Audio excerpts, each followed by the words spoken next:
Liverpool versus Manchester United. What are your thoughts about the game? What do you think about the game? Let's hear from him what he thinks about the clash between these two titans. They're always easy. So, how do you feel about the match coming up? Why did you say two titans? Are you guys not cat and rat? Cat and rat is better. Okay. But they are the rats. I am the cat, but for now I'm not a cat. I want to get about it's not two titans. No, it's not two titans. So what do you think about the match? Well, I'm not optimistic. I won't lie, I'm not optimistic. I don't think I'm going to that match hoping for anything. You get? I'm not going to that match hoping that a result will come out. First of all, my players are like currently they are not informed. And beyond being informed, they are not happy. First of all, football is a game of pleasure. You go onto the pitch, enjoy yourself. When you enjoy yourself, then results can follow. But right now, my manager, Amorim, the head coach, has squeezed every ounce of joy out of those players. They are not enjoying themselves on the pitch. You could see it. They are struggling to get, to do something, to play. And when players are struggling, it means they are under pressure to deliver. And when you're under pressure to deliver, it's always chaotic. It's always chaotic. So currently, the atmosphere is too tense for me to think that something is going to come out of that game for Manchester United. If anything is going to even come outside, here I'm being, very realistic. Maybe a draw, and that's like a big result. If Manchester United or Amorim can, put themselves together and get a draw at Anfield, honestly, I'm going to be so satisfied because it's been too many losses of late, too many losses. And you look at the time before Ten Hag left and when Amorim came, before Ten Hag left, you could feel that the atmosphere was tensed, the pressure was too much.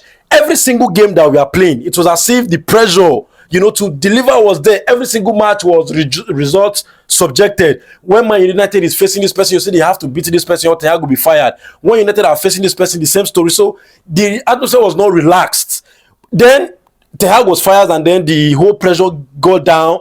Van Nistelrooy was able, you understand, to, balance the ship, sail it to a level where Amorim can come and take over. But Amorim has managed to return us back to those period of pressure and, very bad atmosphere. Some of your fans, some Manchester United fans feel that it's the players' fault, not the manager. So what do you think? Do you think it's only the players' fault or both manager and the players? Okay, see, this is it. Is there a single Man United player that is getting it right in this formation? Like, okay, is it like, can you point me to one player that is doing excellently well? Excellent is too much. That is doing fairly okay in this formation? No one. Every single one of them in that level seems uncomfortable. They seem to be out of place. They seem to not get what the manager wants. It's as if he's not able to relay the needed information for the formation to thrive. So if one person is not getting it right, that means something is wrong, and it can't be everybody. You cannot say everybody is failing at the same time. If you're a teacher and you're in the class and you're teaching, and the students, every single one of those students does not understand what you're teaching, you cannot come out and say all of them are dumb. No. It is you that is not able, to get the message across to them properly. You understand? So I feel like the reason why my players are bad is still Amorim's tactics. I will still keep saying it.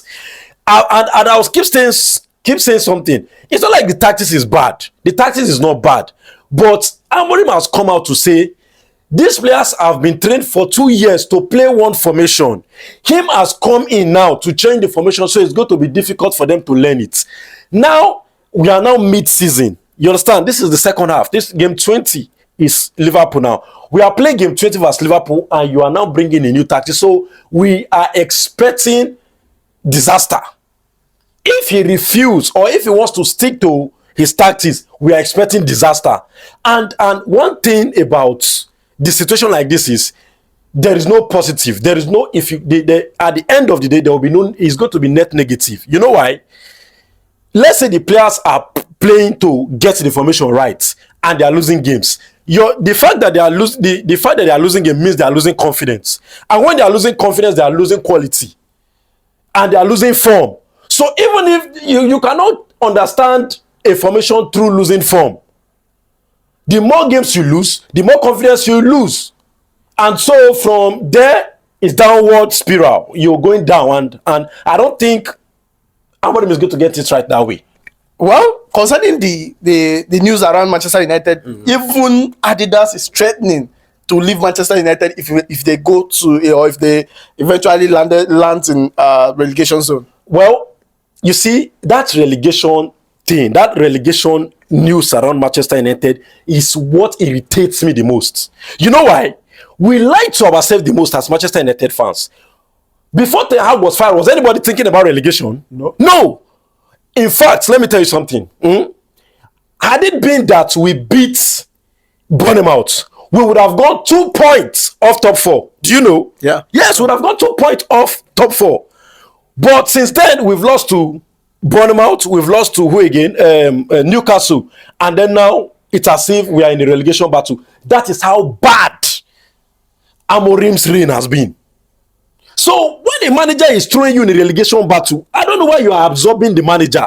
Amorim has not performed. There's nothing so special about Amorim that should make us absorb him. Performances. If anything, the performance is bad. The result is embarrassing. So the fact that Amorim has put us in a situation where we are discussing relegation, that is the more reason why we should even hammer him and criticize him. We are too big a club to be talking about relegation. Chelsea was so bad last season, they didn't talk about relegation. Yes, Pochettino was inconsistent. You understand? And yeah, they didn't talk about relegation. But look at what Amorim has done to this side. He has completely bashed the players' confidence to a point where we are talking about relegation from just talking about 2 points to top 4 2 weeks ago. And you know the crazy part about what's happening now? There is no hope of any change in the near future. Yes, because the FFP will hold you guys. If you didn't sell, you can buy. And even leave the transfer, I'm not even talking about the transfer or anything. I'm talking about this season. Like the way, see, the next international break is a match.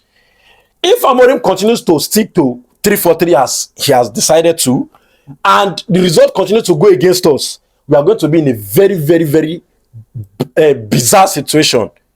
You understand? In March, and I don't think Amorim will last it. No, he won't last it. The board will not sit and watch him, destroy the club. It's not possible. Yet the board will have some blame to take for appointing a manager that likes to stick to a tactics in mid-season instead of looking for somebody who is result-based. He's also, they have their own share of the blame, their portion of the blame. But the onus is on the board to decide whether to swallow their ego and say they've made a mistake by appointing Amorim and fire him and appoint somebody that can, sail us out of this problem, and then go to the market and look for somebody, discuss with managers. There are plenty of managers.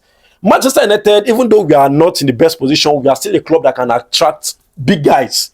So we can, after firing Amorim, if that is the case at the end of the day, we can also get good managers too. And there's nothing bad about it.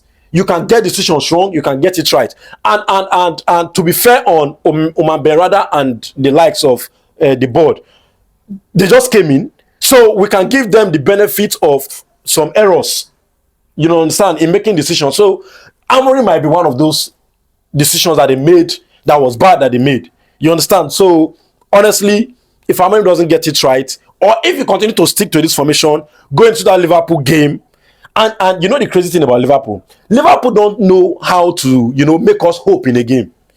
From the first minute, they will remove the hope. They will start to beat you immediately. There's nothing like you play 20 minutes, they did not score. Immediately the match starts, they will make you to understand that this game is over. You understand? So, they will remove the hope. That hope that you want to have, they will remove it in the first 15 minutes. Maybe 2-0 in the first 15 minutes. Then okay, let's just brace up or bring baskets and take what you have to take and go home. Oh, yes. So that's just it. All right. So that's it. Yes. It's really funny. Yeah, that's it. They don't know. But that's the truth. That's the truth. When you are, look at our recent feature with Liverpool when we are not in form. It's always 5-0, 7-0, 5-0. You know, they don't know how to keep us inside the game and pamper us and say, oh, that they will remove us from the game immediately. Immediately. So that's just it. So if Amorim goes to the game with the way we have been playing, I think we will not. The match might cease to be a contest in the first half.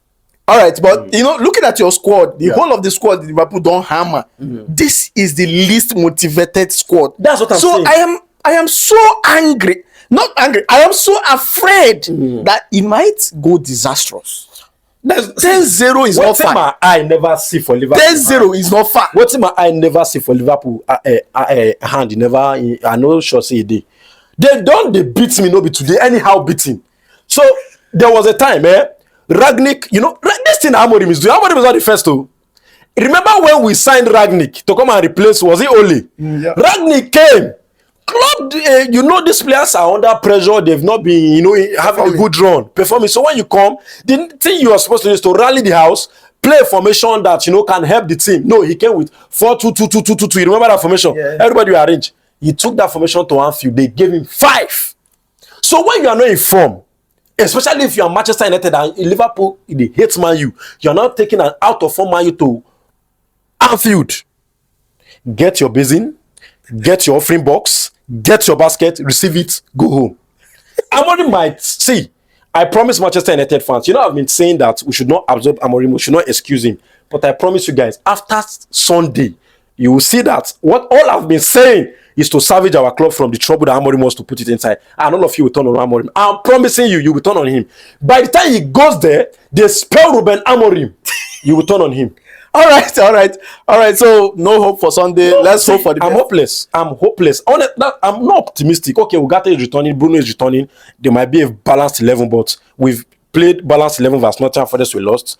Bournemouth we lost. So how much more Oga or Dogo Patapata with the pursue league? Now one can go in house. Abato. What did the key animal? No problem. All right. Thank you so much. We'll hope for the best.